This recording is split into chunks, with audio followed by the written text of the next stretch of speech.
How do you think Ireland will go about things then? What's the Irish game plan for this game in broad terms? Well, I think they'll do exactly what has been successful for them in the past year.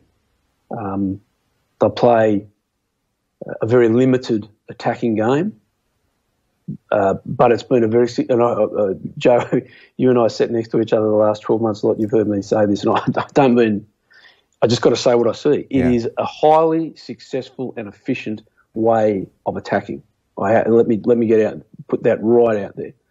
And the thing I love about it, it's not copying New Zealand, but it's boring to watch and it's brutal. There's no joy in it, but it's efficient. And I think they will go about exactly the same plan offensively that they have done the 12 months. There won't be a change. They can't change too much this week. I don't think they'll counterattack. And I think the big question is, in those terms, what have the other teams learnt about Ireland? I'd twist this on its head. I think the Australians exposed Ireland in the second and third test in Australia when they didn't kick out. Australia kicked long. Yeah. And that denied Ireland their lineouts. But what happened was Australia, with that ill discipline, gave away that many penalties. Ireland kicked for touch and got their lineouts. But it certainly disrupted their play.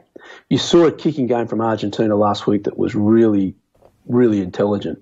New Zealand kicked the ball more than any other team in the world.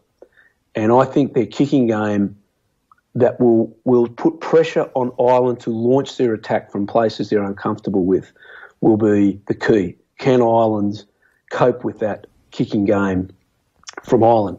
Shane Horgan always says to me, the times that Joe Schmidt's teams lose is when they lose the kicking game.